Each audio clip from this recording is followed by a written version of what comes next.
saudara, kucing yang hidup lebih baik daripada macan yang mati. Memang macan itu raja rimba katanya, tapi nggak ada artinya kalau dia sudah mati. Mendingan jadi kucing, saudara.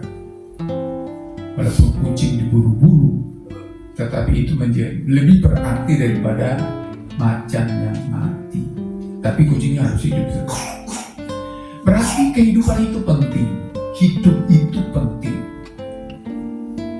Kalau sudah mati, saudara, nggak ada artinya lagi. Apapun milik Anda, kalau sudah mati, nggak ada artinya. Mendingan yang nggak dianggap tapi hidup, daripada disanjung tinggi tapi udah mati, saudara. Makanya kita sanjung tinggi Yesus, karena dia tetap hidup. Siapapun pembesar di dunia ini sudah mati, saudara, sudah dilupakan. Kenapa kita masih ingat Yesus, saudara? Karena dia hidup. Nah, gereja yang hidup, apapun kapasitas gereja itu menjadi berarti, saudara, daripada gereja yang besar tapi mati. Jangan pikir gereja besar itu belum tentu hidup, saudara. Ya, belum tentu hidup. Tapi ada gereja kecil, ada gereja di Amerika, saudara, pendetanya itu luar biasa. Gak peduli sebesar apa gerejanya, tapi bagaimana gereja itu berdampak, saudara. Coba tanya, katanya, dari puluhan ribu yang datang ke gereja setiap minggu, sekali ibadah bisa 15.000, saudara, di Amerika sana.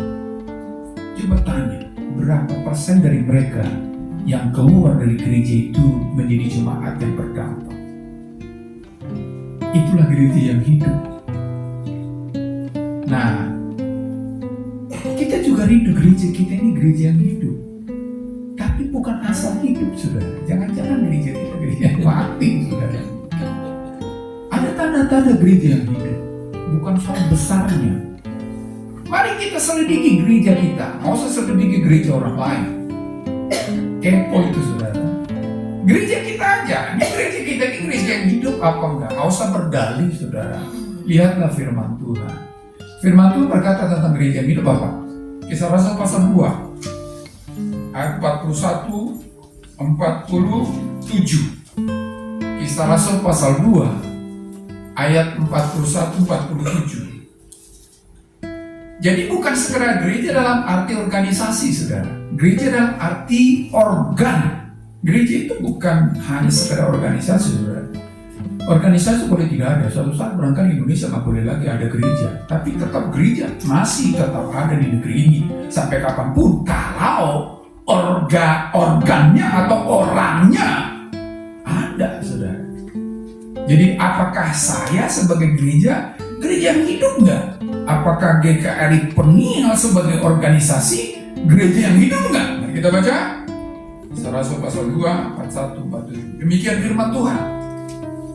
Orang-orang yang menerima perkataan itu memberi diri dibaptis, dan pada hari itu jumlah mereka bertambah kira-kira 3.000 jiwa.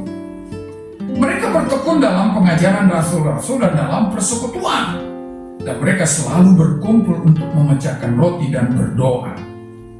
Maka ketakutanlah mereka semua, sedang rasul-rasul itu mengadakan banyak mujizat dan tanda.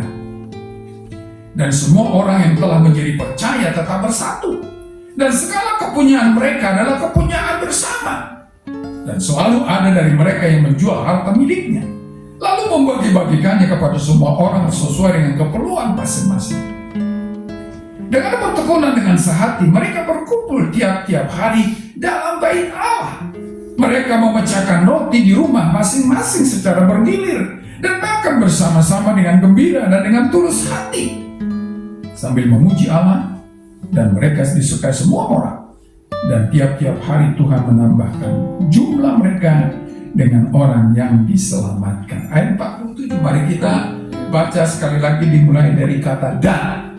1, 2, 3. Dan mereka disukai semua orang, dan tiap-tiap hari Tuhan menambahkan jumlah mereka dengan orang yang diselamatkan. Saudara punya tanaman, saudara akan bisa melihat tanda-tanda tanaman yang hidup dengan tanda-tanda tanaman yang mati, saudara. Salah satu tanda dari tanaman yang hidup, dia bertumbuh. Itu tandanya hidup, saudara. Ada perkembangan. Itulah sebabnya kalau kita mau melihat kita sebagai gereja dan GKRI Peniel sebagai gereja, salah satu yang tidak bisa tidak menunjukkan bahwa kita adalah gereja yang hidup adalah gereja ini atau kita bertumbuh, saudara. Makanya dikatakan 47 tadi. Ada dua bentuk pertumbuhan di sana. Pertumbuhan secara kualitas dan pertumbuhan secara kuantitas. Dan tidak mungkin kita bisa memilih, saudara. Ya, dua-duanya harus ada. Memang kualitas itu penting, tetapi kuantitas juga tidak kalah pentingnya, saudara. Saudara menanam pohon mangga, nggak ada kuantitasnya, walaupun hijau, dipotong juga, saudara. Ya kan? Hijau sih rimbun, tapi buahnya nggak ada, dipotong, saudara.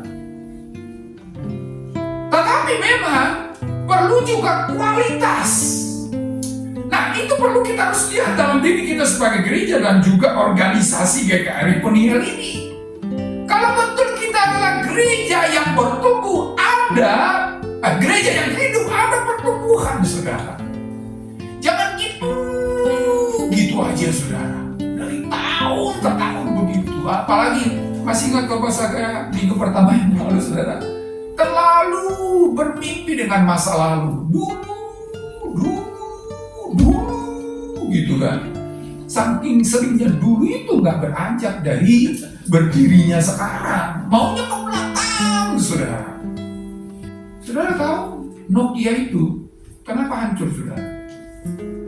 Kenapa hancur Nokia? Handphone. Karena berlindung di masa lalu yang jaya, saudara.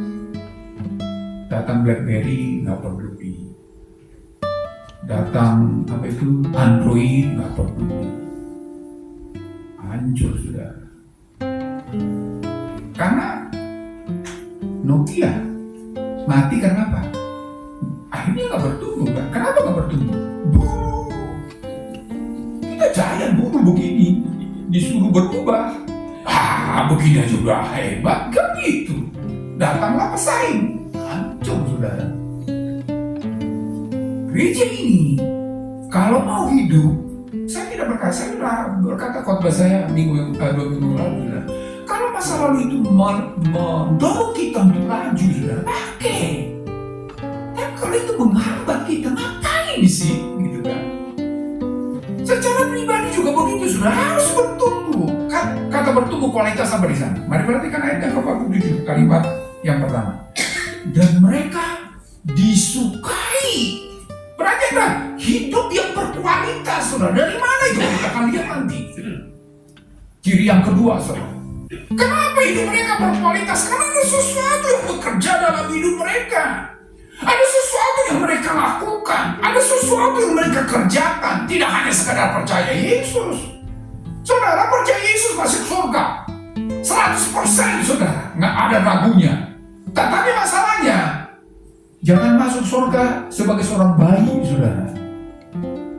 Harus bertumbuh. Itulah sebabnya salah satu ciri dari pertumbuhan secara kualitas adalah kita disukai orang. Kita diinginkan orang, bukan dijauhi orang, saudara. Kalau saudara dijauhi orang, tanda tanya besar ada apa dengan diri kita.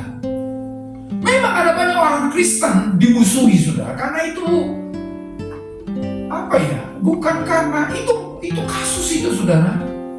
Karena dengki, karena iri, ya memang dibenci, saudara. Coba normal. Di titik normal kita tidak disukai orang. Yang salah adalah kita, saudara. Jangan salahkan orang lain. Tetapi kalau karena imanmu engkau dibenci, itu juga saudara, ada sesuatu yang membuat orang gerah, ada sesuatu yang membuat orang tidak nyaman karena iman kita bertolak belakang dengan kehidupan mereka. Saudara, kalau orang berdosa nyaman dengan hidup Anda, perlu dipertanyakan hidup kita yang sebenarnya. Jadi kalau hidup kita di tengah orang berdosa dia nyaman, jangan-jangan sama kita, saudara. Kan klop gitu kan, satu frekuensi. Tapi kalau dia gelisah, lalu coba benci kita, berarti itu kualitas hidup, saudara. Kita sedang bertumbuh di sana.